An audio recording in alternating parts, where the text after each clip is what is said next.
Hello, and welcome to my sofa, and today is scary story time. I have a story for you. This happened to me when I was in high school. I grew up, born and raised in the same house, and that house was 100 years old. And so we had lots of sort of like spooky things happen around the house.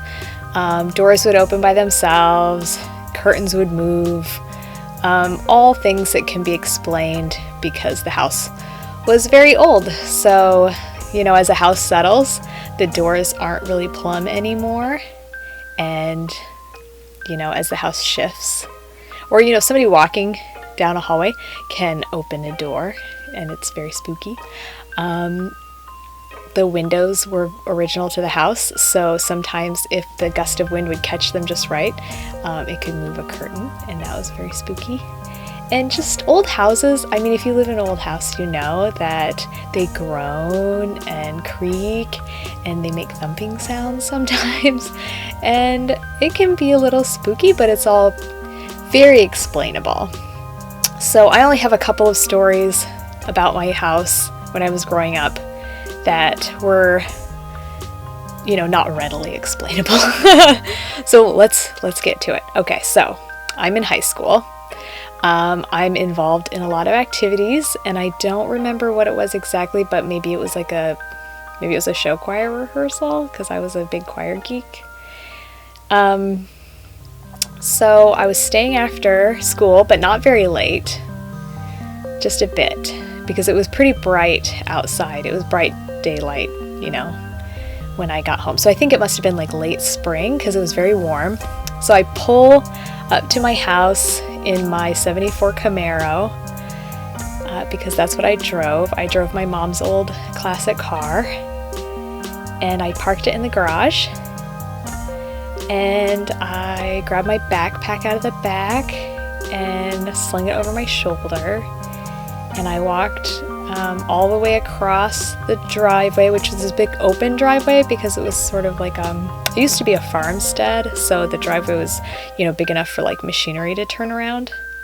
So I walk all the way from the garage to the house, and there on the front of the house there was a open porch, but it's closed in, and so there's a storm door you pull open. And on the other side of the porch is the heart of the home, which is the kitchen. And my mom was like a stay-at-home mom, so she spent a lot of time hanging out in the kitchen, like baking things, because she was kind of that kind of a mom. And so often, when we got home from school, we would throw our stuff down and we would just park it right at that kitchen island. And we would just unload from that day, like tell mom everything that happened, sometimes good, sometimes bad, and that was sort of like the gathering place.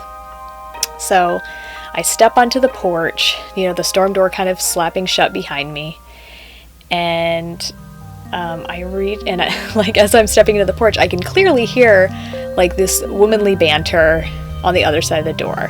And I'm thinking, oh, of course. So my sister has beaten me home, and she has already started the process of the after school, chat session.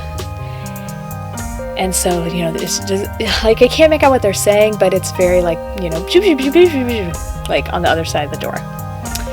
And so I go to grab the door to go from the porch into the kitchen. And, it's not giving because it is locked. And this kind of,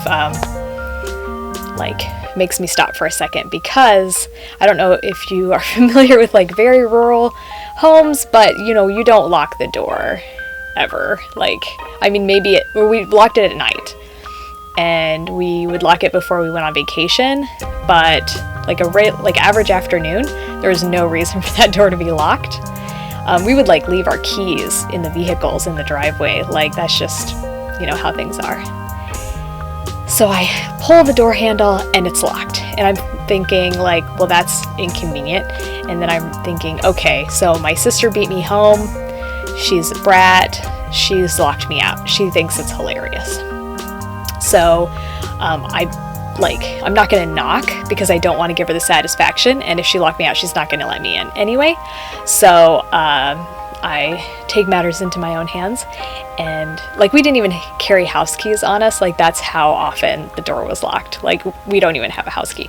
So instead, there's the communal key, which is a fake rock right outside the door. So I pop out of the door, grab the fake rock, pull the key out, and I go back in. I can still hear them zip, zip, zip, zip, zip, and I'm thinking, oh, they think they're so funny. So I put the key in the door. It's like this really big old door, and I turn, thud the bolt, and right when I do that, I hear on the other side of the door like shh, shh, shh, shh, shh, and then silence. And now I'm thinking, like, these guys are just being really dumb and annoying. And so I push the door open, and nobody is in the kitchen. And I'm thinking, like, really? Like, they duck down behind the counter. So I throw my bag down in the doorway, and I pop my head around the counter. Nobody is there. So I kind of run into the living room. Nobody is there. I poke my head upstairs. As far as I can tell, the house is empty.